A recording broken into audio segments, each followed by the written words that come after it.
শুরুতে থাকছে সংবাদ শিরোনাম। ২০০ আদর্শিক সংসদই পারে নতুন রাষ্ট্রীয় কাঠামোর ভিত্তি গড়তে, জানালেন ধর্ম উপদেষ্টা। এরশাদের সঙ্গে শেখ হাসিনার চরিত্রের কোনো পার্থক্য নেই, বললেন রিজভী।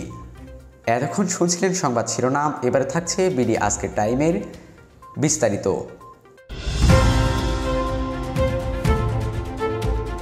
২০০ আদর্শিক সংসদই পারে নতুন রাষ্ট্রীয় কাঠামো ভিত্তি করতে, বললেন ধর্ম উপদেষ্টা।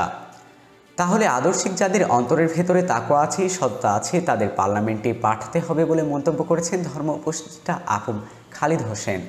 বৃহস্পতিবার ২৭ নভেম্বর দুপুরে বরিশালের চরমোনাই দরবারে তিনি ৩ দিনব্যাপী মাহফিলে দ্বিতীয় দিনে ওলামা, শিক্ষাবিদ ও বুদ্ধিজীবী সম্মেলনে আমন্ত্রিত অতিথি হিসেবে দেয়া বক্তব্যতে তিনি এসব মন্তব্য করেন। ধর্ম উপদেষ্টা বলেন, আলেম ওলামাদের সঙ্গে জনগণের সম্পর্ক আছে, তারা হলো সমাজের শক্তির প্রতীক।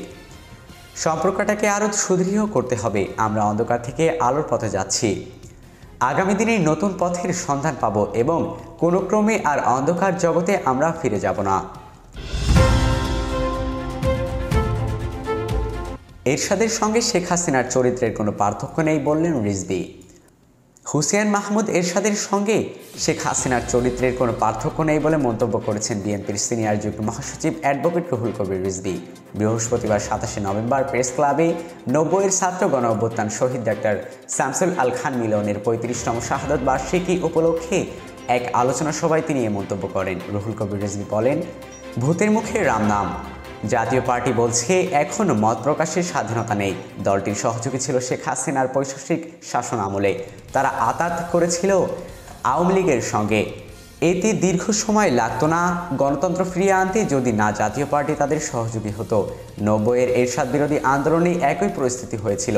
তিনি বলেন, হুসেইন মোহাম্মদ এরশাদের সঙ্গে শেখ হাসিনার চরিত্রের কোনো পার্থক্য নেই বলেই তারা একে অপরের বিরুদ্ধে নানা কথা বলার পরও এটি চূড়ান্ত মুহূর্তে তারা একত্রিত হয়েছে।